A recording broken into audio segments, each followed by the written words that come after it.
This podcast features criminologists discussing sensitive themes and topics. Listener discretion is advised.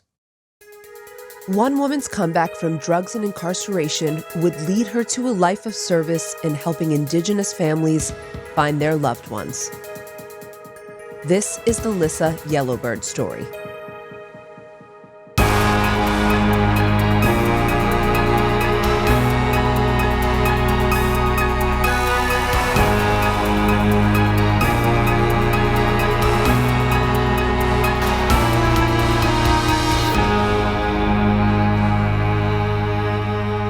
Hi, Amy. Hey, Megan. How are you? I'm good. Today's episode is my first one to celebrate Women's History Month, and I'm pretty excited about it. I can't wait to hear what you have. Yeah, we didn't talk about the cases we were choosing for these. We did not. We only kind of ran it by each other to make sure we didn't choose the same one, which I don't think we've ever done. I don't think we've ever chosen the same case. No. So that's good. We have different interests. Mm-hmm. But for me, today's story was inspired by a book I read with our wonderful book club called Yellowbird. And this was written by Sierra Crane Murdoch. So just briefly, Murdoch spent 8 years in an immersive investigation to deliver a true story of not just crime, but the cultural and historical underpinnings of loss, violence, and healing of people living on tribal lands. Her work is really incredible. And again, she devoted so much time living with people and really speaking to everyone in the community. It's a very, very insightful piece of work. So she actually began her own investigation in 2009 as she started investigating the Bakken oil boom of North Dakota, which basically put North Dakota only second behind Texas in oil production in the United States. So this kind of serves as the backdrop for our story. And for people who don't know, because I didn't know much about it, the Bakken Rock Formation also extends to northeastern Montana and parts of Canada, making it one of the largest oil deposits in the United States. Now, the oil boom surge of 2008, why then? Well, it stemmed from changes in technology. Mainly, I don't know if you remember this, but fracking, which is a practice that fractures the rock deposit to allow oil to flow. So this changed the way that oil could be mined. Now, initially, the oil boom was seen as a blessing to the impoverished residents living on reservations in the region. They thought now they'd finally see some profits from their natural resources. But the tribal members would not see profits, as it turned out, from the oil boom's success. It was the wealthy corporations who controlled the oil, and the consequences to those who should have benefited were really extreme. So instead of receiving the benefits, they were exploited. The land and people were exploited. The results were addiction, broken families, violence, and significant increase in crime.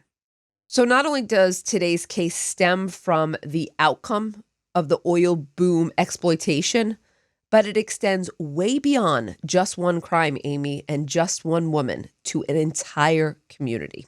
You got me interested. Good. I mean, that's the point. It was something a little bit unique for me, and I became incredibly interested as well. Before we get to these crimes, though, we have to talk about the woman who helped to uncover them and her remarkable story of resilience and transformation. Let's meet Lissa Yellowbird.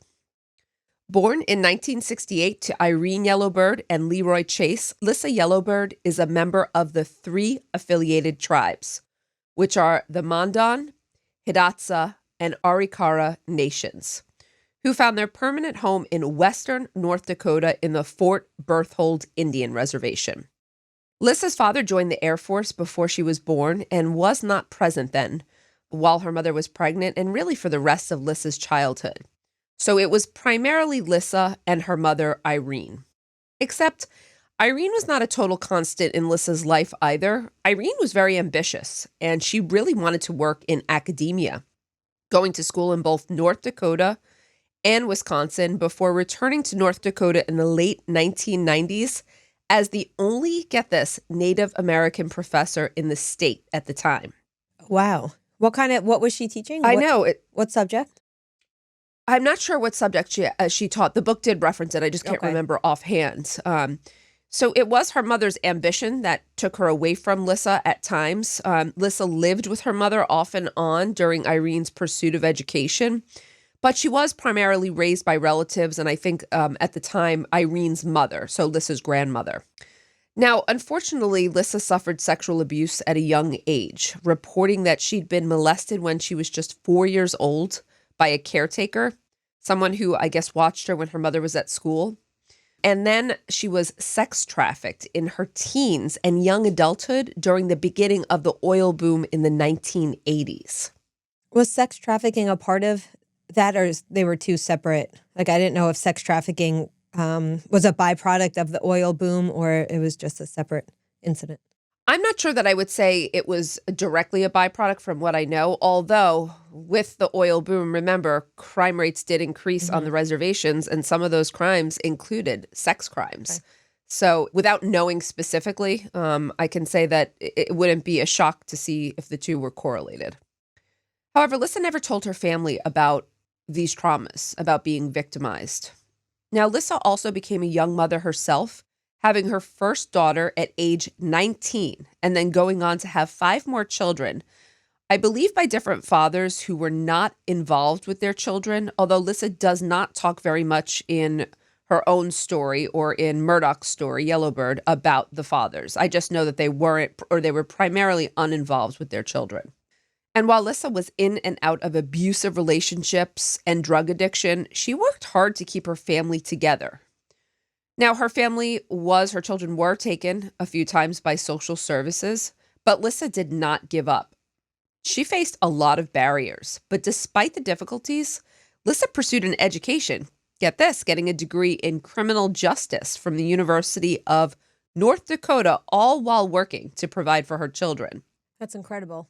I know, and she was very versatile in this regard, Amy. Get this, Lissa worked as a carpenter.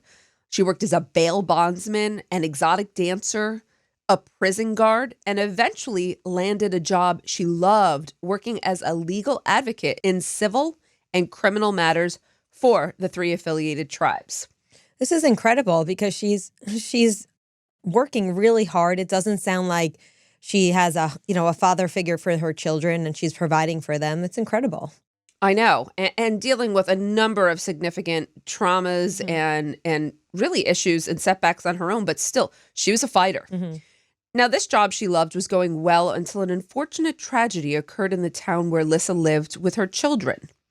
A train derailment caused a flood of ammonia to spread throughout the town, leading many people to fall seriously ill. One of the victims was Lissa's son, one of her children, who was in and out of the hospital over a lengthy period, about a year, during which time Lissa reported that she was absolutely exhausted. And because of all the time she spent at the hospital, she had to drop her advocacy cases to care for her son and her other children. So struggling, she said that she had a friend at the time who introduced her to methamphetamines to help give her a boost because she was so tired. And unfortunately, Amy, like so many others we've seen, this was Lissa's downfall. Though Lissa had already shown that she was an addict, as she'd started smoking crack when her youngest daughter was just 8 years old. Now, by the time this daughter was 14, Lissa was severely addicted to meth, both using and selling with her boyfriend and the father of her youngest child at the time. Now, Lissa loved this man. She talks about him in the book, but found herself in yet another abusive relationship, severely abusive. Of course, he had good qualities. She talked about how at times he was very good with her children, and there were other parts about him that she loved, but he was very violent, and he beat her severely on many occasions. He was also a drug user? He was also a serious drug user as well, who was extremely jealous and possessive as well. So the last beating, severe beating that she incurred from him was when her youngest was a baby, I believe about 16 or 17 months. In this altercation, he almost killed her, and he also threatened the lives of her other children. So this was the end for Lissa. But the breakup left her in an even worse place. Her addiction took over her life, and instead of celebrating her granddaughter's first birthday, Lissa was arrested for possession of meth with the intent to distribute. That was her first arrest, though, throughout all of this. No, it's not. Oh, It was not okay. her first arrest. She had been arrested several times, but this was the most serious. Because, Amy, this was intent to distribute, which we know is more serious anyway, and this was in a school zone. Oh. In a school zone meant that it carried a mandatory 10-year sentence. And Lissa was convicted, and she began serving her sentence in 2006. One of the reasons, just so you know, that Lissa did not get a reduction, she was offered a reduction in her sentence to cooperate, or what she would call snitch on someone else, but she refused to do so. Now, Lissa was very lucky, though. One of the reasons, first, she did what a lot of prisoners do, and she got sober in prison. I don't know if this is a common thread for you, but a lot of the prisoners that I've worked with or interviewed said that in many ways prison saved their life. Absolutely. Yeah, you hear that very Okay. often. Yeah, so Lissa definitely credits having been removed from society, partly responsible for her sobriety. But besides her sobriety, for reasons I didn't read in her book or elsewhere because I looked, Lissa earned release from this sentence in 2 years. Didn't you say it was a mandatory? Now, I did, and that's why it's so surprising, because with a mandatory sentence, you usually have to serve 85% of the sentence. I guess it varies a little bit from state to state, but she would have at least had to serve 7 years. Yeah. So this was a complete surprise. She was informed that she was being released early for good behavior. I mean, there's any number of conditions that we don't know behind the scenes. It's perhaps that the prison was so overcrowded and they needed the space for other offenders. Maybe because of money reasons and resources, they decided to release offenders. Maybe they decided females were seen as less threatening. There's no way for me to know. But this was a surprise, and it was a surprise to Lissa, especially, like I said, given the fact that she wouldn't take a plea deal because it involved snitching on someone else. But Lissa had always been headstrong, Amy, and you're going to see very stubborn. Now, after her release, she did not go straight home, as Lissa was paroled to a halfway house, which is very common for parolees who need help transitioning back into society. So Lissa spent the next 10 months in a halfway house in Fargo, North Dakota. When she was finally released from the halfway house in 2009, she found an apartment in Fargo. She insisted on staying there so that her sons, who lived mostly with her uncle while she was incarcerated, could be near her. So it seems that her family members really stepped in and cared for her children. Now, it was very hard for her to find a place to live because she had a criminal record and very little money. But she did find a place eventually through a friend, and the one she found required a lot of TLC. But Lissa did it slowly and steady. She said that she would go to work, come home, and she would, do something like put up curtains, or she did small things, painting here and there. You mentioned one of her jobs was a carpenter, so she clearly was good with her hands and was able to. She was very good with her hands, and she was very capable, and she was very self-reliant as well. And as she rebuilt this apartment, or I should say, as she built this apartment and made it more of a home, one by one, her children moved back in with her. And it seemed that she and her family were rebuilding a life together. With her life seemingly back together, and we say seemingly because there's still a lot going on under the surface, Lissa said that it was tempting at times to revert to drug use, but she did her best to stick to sober living. What was she doing for work at this time? She became a welder. Oh, cool. That's very cool. Yes. She is someone who is so competent and able to find work in every field. And I believe welding, it pays decent wages as well. So even though it was difficult for her not to revert back to old habits, she was very determined. She continued meetings, or she attended meetings regularly, and she helped also regularly at the halfway house where she had spent her 10 months. As I said, she took a job as a welder, which gave her also financial means to help with her children and also to fix up the apartment.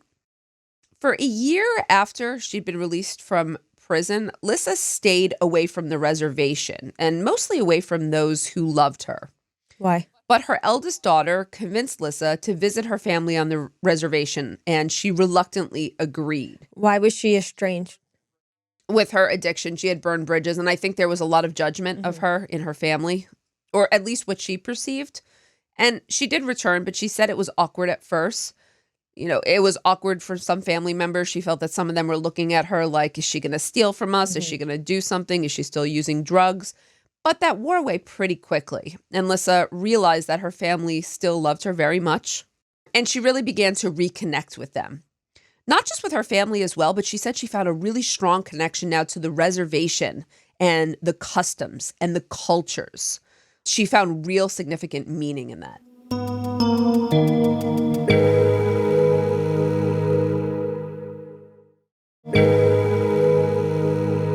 Now, Lissa was also witness to this oil boom and the transformation of both the land and its people. So at this point, Amy, whether it was her worry about the possible exploitation of the reservation, her concern for those who nobody else seemed to care about, or her need to obsess over something to keep her distracted and away from drugs, when Lissa learned about a young oil worker who had gone missing from the reservation, she became instantly interested. Well, she also has a background in criminal justice as well, right? She certainly does, yes, and issues of justice. At the time, the year was 2012, and it was the height of the boom. 29-year-old native Washington man Christopher Clark, known as KC, had come to work in the oil fields, which paid very well at the time. Now, KC worked for a trucking company where most of the wells were being drilled, but he was also the person who arranged contracts, among other things. On the day he went missing, KC was last seen by his coworkers at the trucking company office. And from what some who spoke with him had said, they thought he was going to take a trip to visit his grandfather in Oregon. But Casey never made it there, and nobody ever saw him again. Estranged from his mother, she didn't know how to get attention for her son's case, but Lissa Yellowbird did. She knew a lot of people, and she knew a lot of people, unfortunately, in this regard, or fortunately, that were involved in drug trade and other illegal activities, who often knew how to find people when no one else could. She also knew a lot of law enforcement from her own time in the system and working in these various positions, right? A bail bondsman, a prison guard. She was well connected in a lot of ways. So Lissa began speaking with Casey's mother, Jill, and then she began visiting places Casey had been, asking for information via social media. She was big in Facebook, and just asking anyone he'd been in personal contact with to speak with her. But even though she had these connections, I have to say she wasn't exactly popular with law enforcement or the tribal government members from whom she sought information. Oh, because she's getting into their business, they probably thought. Exactly, yeah. She was digging in business about oil and the different companies and the dealings on the reservation. So she wasn't, not that she wasn't popular, but she also, some of her calls went ignored, we can say, from some of those people. But that didn't faze Lissa at all. She was dogged. Such was her way, and she'd found a purpose. So she was not going to give up. What she learned along the way because of her persistence was that Casey's boss, James Henriksen, and his wife, Sarah Creevely, who owned the oil company, were acting very strangely. They refused to take polygraphs. They gave conflicting information about Casey, and they began to stand out to Lissa, although she'd not yet found a specific reason, not a huge reason, and she had not uncovered any reason why they'd want to harm Casey. He was an employee of theirs, and by all accounts, a pretty good one. Were the police also looking at this couple in any way? The police started to. So what I can say is that the police began looking at the couple. I don't know exactly when, but it seems to me that when the police became involved, it might have also been at the urging of Lissa, who kept making phone calls, kept letting them know these people are acting strange. The police were onto them as well, but I think Lissa was kind of a driving force in just pushing. One of the things she found out was that James liked to brag. He cut corners. He didn't seem to care about the land he worked or the men who worked it. Lissa made efforts to speak with the couple, and while James was not interested, she eventually earned Sarah's trust. She was very good at earning people's trust. And she gained some valuable information about the company from Sarah. It turned out James' business wasn't thriving. In fact, it was in trouble. Lissa had contact, as I said, with some law enforcement. Particularly, she had a contact with a Homeland Security agent and with local police who were investigating this case, but they also were investigating the recent death of another man who'd had a sour business relationship with none other than James Henriksen. So I think that might have been what really brought them into the case as well. And remember, we will talk about it later, but there are many, many jurisdictional problems with investigating these cases when it comes to tribal police, local police, state police, federal, a lot of issues that make investigations hard and stall investigations. What emerged from the police investigation, from the death of this man? They were investigating his house and the circumstances. One of the things they found was better than what they expected, and that was DNA. Even though we love the idea of DNA at a crime scene, it doesn't always happen. From there, the house of cards began to fall. Meghan, I'm sorry. Are you talking about the missing KC or the other missing man that was affiliated with the couple? Yeah, sorry, not KC. Okay. The other man who was murdered. Okay. And the police were investigating his death. Gotcha. He had been found at his home. And in the course of investigating his home, they found DNA. Okay. And the DNA was linked to someone locally who had not been on their radar for anything else. But it also gave them enough evidence to confront this man who basically confessed eventually with some pressure. He confessed that he and another man had been hired by James Henriksen to murder KC because KC was going to leave the company and take many of employees. Basically, he was going to take employees with him, which would have left James destitute. I don't know if it really would have left James destitute. I think James had an ego, and I think he was very angry that Casey dared to think he was going to leave the company and take men with him. Now, Meghan, this man that was murdered, though, how is he related to Casey?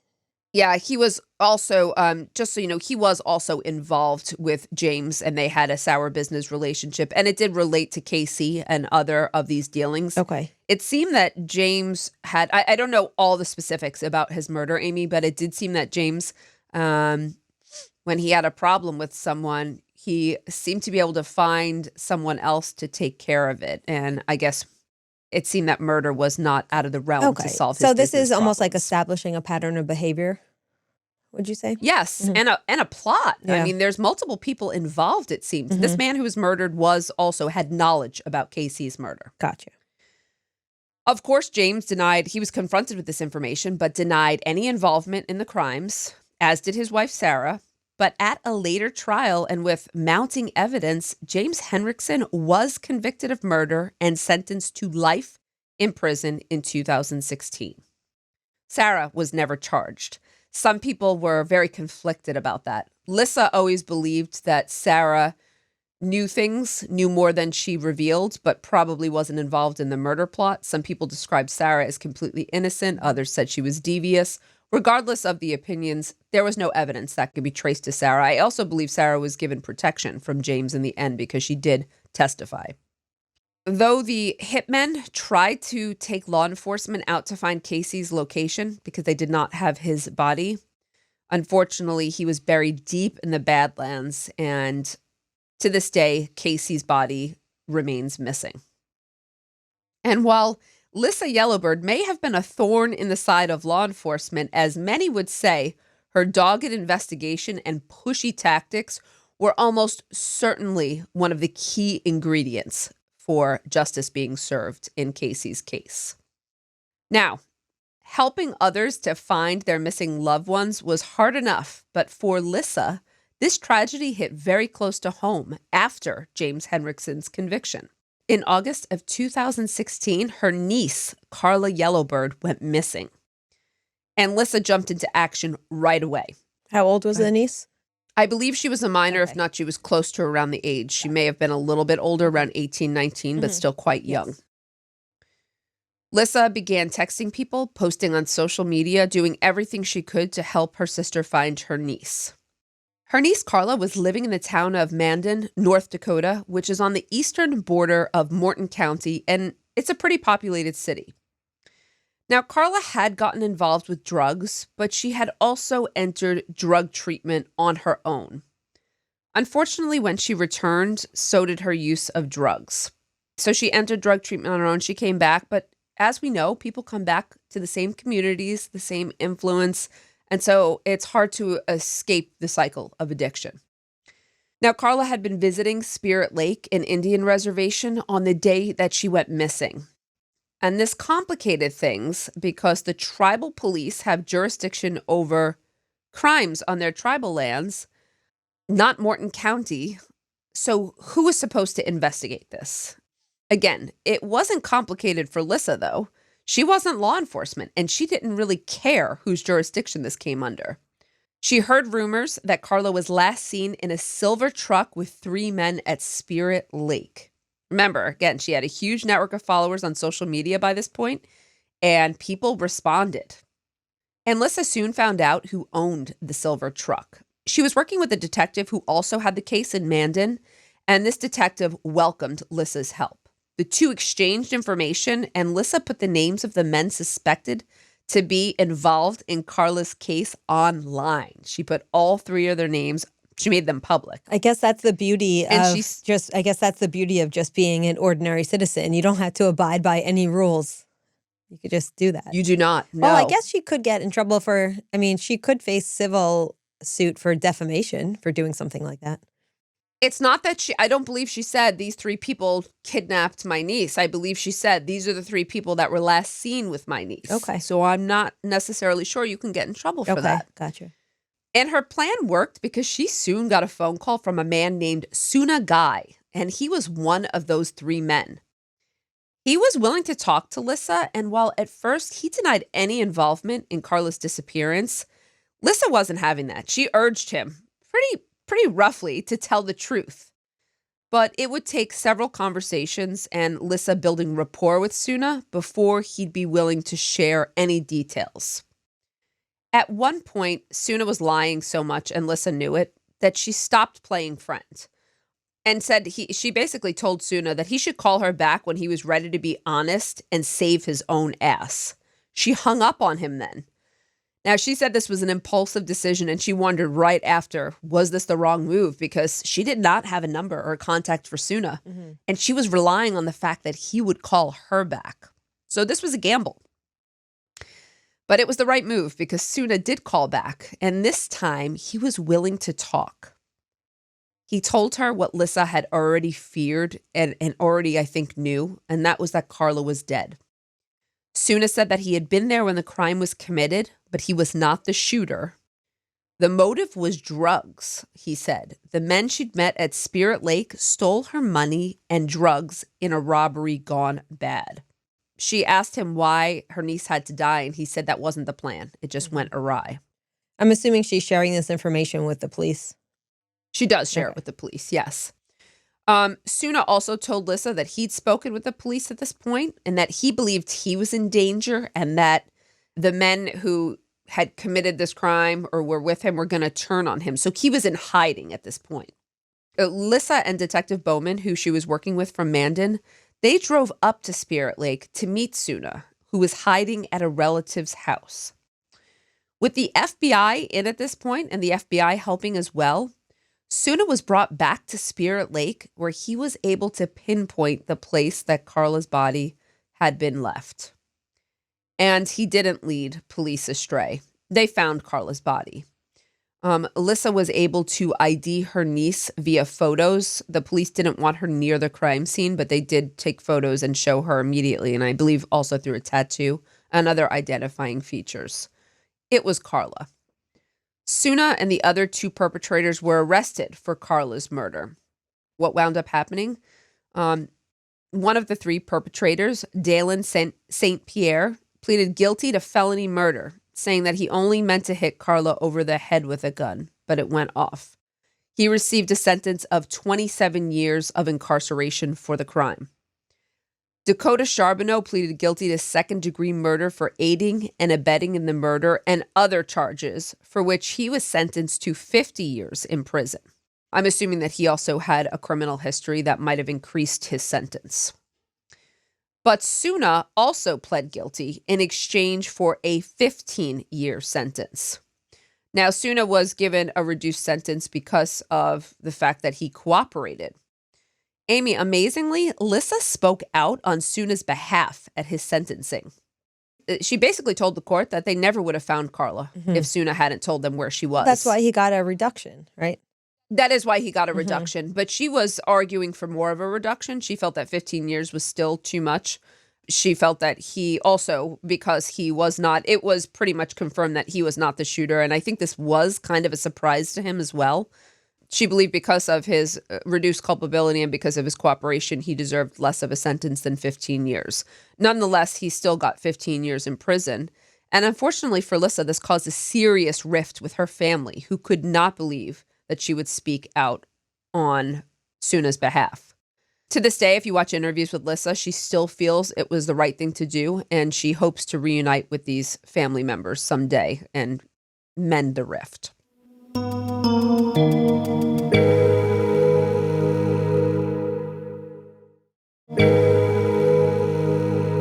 But Lissa's biggest case came in the fall of 2017. 32-year-old Olivia Carey Lonebear, a mother of 5 who lived on the Fort Berthold Reservation, seemingly vanished into thin air on an October afternoon. She was last seen driving her friend's teal Chevy Silverado pickup truck away from where she lived with her father and her children. Now, she had told her friends that she was going out that evening, but the last place she was seen was leaving the Sportsman Bar later that same night, which lines up with her going out. Olivia, I believe, had 5 children. She was known as a very good and devoted mother who was just trying to take an evening out for herself. Unfortunately, after leaving the Sportsman's Bar, no one ever saw or heard from Olivia again. Does Lissa know this woman personally? No, she did not know her personally. And though Olivia's family initially reached out to reservation law enforcement, they were frustrated, feeling that they were not getting enough help from police after filing the missing persons report. I will say, from what I saw, there were a lot of agencies involved, but there were, again, these limited jurisdictional problems. And it felt like the family couldn't get the exact support they needed from when they needed it. I think they were looking for more in terms of aerial support, water support, things that were complicated by all these different agencies. It did seem there was a response, but perhaps it wasn't the response that necessarily was needed. But Lissa had heard of Olivia's disappearance, and she stepped in quickly, Amy, mobilizing support from social media and helping to organize large-scale searches. Now, is she, which, by the way, became one of her specialties. Is she also working as a welder, or she moved into formally moved into criminal justice? Yeah, Lissa worked as a welder for quite some time, but she did say at some point it was just getting very hard. She had saved a good amount of money, and she was moving more full-time into rescue searches for families of missing women, not missing persons, men and women. So I believe that at some point she left welding behind to do this, to pursue this full-time. Okay. She wasn't paid in any capacity, mind you. This is all on her own dime. Now, Matthew Lonebear and the rest of Olivia's family, they were incredibly grateful at first for Lissa's involvement. They said it came at a time where they were feeling kind of depressed and down and not so hopeful. Unfortunately, though, the relationship soured rather quickly. While it isn't entirely clear what exactly broke the good relations, some of the things said by Matthew and by Lissa indicate that they had disagreements over who was in charge, who was heading up the searches, where to put the resources from the community, because they were getting donations as well. And I suspect, Amy, that Lissa's headstrong attitude might have also rubbed the family the wrong way. You know, Lissa's very tough. She's not afraid of confrontation, and certainly she can rub people the wrong way. You might not call her instantly the most likable person, but she is probably the best person for the job. Nonetheless, even though a rift had formed, without the family's blessing, Lissa was not going to give up on Olivia. It just wasn't in her nature to give up. Though they had initially pushed for water searches, they didn't get the resources they needed. And with the cold weather that hit North Dakota by that November, they were not able to search the lake. It was too cold. The lake freezes over. However, Lissa, she didn't forget this goal. And though it was several months later, about 7 months later, I believe it was, 7 or 8, she came back to search Lake Sakakawea that summer. having a strong feeling that Olivia was located in the water. When you say she went back, she goes by herself, or she has like a search party? Like, is she doing all this on her She own? has a search party. Yeah, they're volunteers, but she has a team. I'll talk about her. She has an organization, and I'll talk about that in a little bit. So yeah, she went back with a team, and they used sonar technology to scan the lake. And I don't know if you can believe this, Amy, but Lissa was exactly right, because Lissa and her team found Olivia Lonebear's pickup truck 21 feet down in the lake, about 400 feet from the shore and less than a mile from her home. And she was also in there, the victim? Yes. Okay. Unfortunately, Olivia was in there, but she was not found in the driver's seat. Rather, she was found, remember, she had been seen driving away. Yeah. She was found in this waterlogged vehicle, buckled into the passenger side seat. And nobody else in the vehicle? There was no one else in the vehicle, but this meant at the very least that she had not driven the truck into the lake. So immediately there is foul play that's indicated here. It was a sad turn of events, of course, but it was the outcome that Lissa had expected, given how long Olivia had been gone. Unfortunately, Amy, the cause of Olivia's death is still undetermined as of 2024, and no suspects have been apprehended to date, so her case remains open. Her cause of death it was just hard to determine what it was at the time because of the condition of the body and how long it had been in the water. But fortunately, Lissa was able to get Olivia back for her family so they could properly mourn her. And while the pain they endure is certainly greater than most of us can ever imagine, the search for Olivia is over. But the searches for so many others are still ongoing, and Lissa Yellowbird continues to be there for them all. Okay, I talked about some of the significant cases here that Lissa has worked on, but there are many, many others. There's no end, Amy, or closure for the families whose loved ones remain lost. It's a phenomenon that I find hard to understand, and I frequently think there couldn't be anything worse than not knowing where your loved one is. Lissa Yellowbird understands this, and she helps whenever she is asked, and oftentimes when she is not asked. After her work on Casey's case in the early 2000s, Lissa has since formed the Sanish Scouts in 2013, and this is a volunteer organization devoted to helping families of missing and murdered indigenous persons and those who've gone missing, in particular from the Bakken oil region. Now, is she still just volunteering her time? Yes, she does. She gets funding. They get funded to do, resources for searching and resources for investigating, but she's not she's not paid. And by all accounts, she's run out of some money, I assume she picks up work here and there in between to sustain herself, but this is her full-time mission. She's been involved in over 100 cases, and she's brought several of those missing persons, usually female and unfortunately not alive, back to their family members. Lissa's work has been hard, though, and it came at a great cost to her financially, as I said, but more importantly, emotionally with her family. In Murdoch's story, Yellowbird, you will read the strained relations that she had with her children for a very long time. In particular, her eldest daughter, they had a very, very difficult relationship for many years. Her daughter couldn't understand why her own mother, who missed out on all of her childhood, or who missed out on significant parts of her childhood and her own children's childhoods, would choose strangers over being then with her own kids, because Lissa spends a significant portion of her time working on these cases.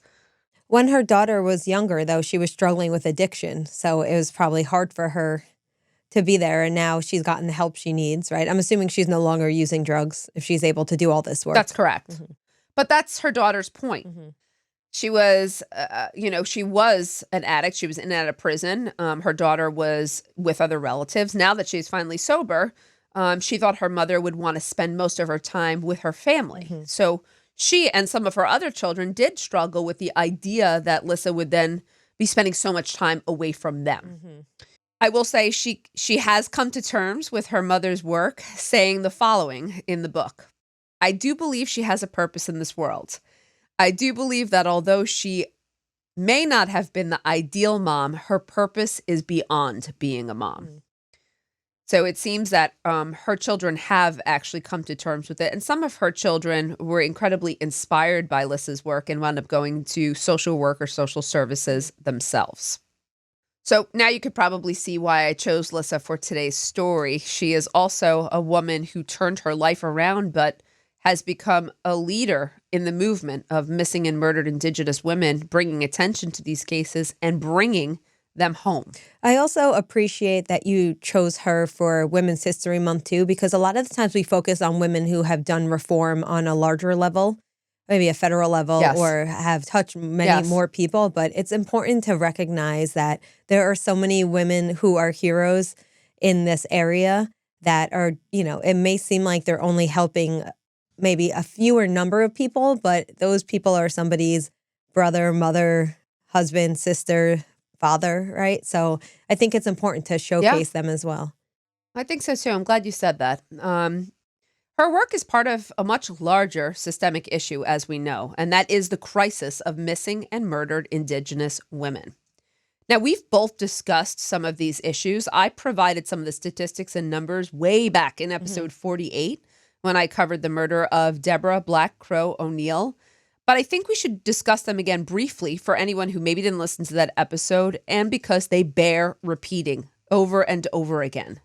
Amy, I know you also recently covered an episode on a woman in this area, and I know that we discussed some of these facts and figures as well.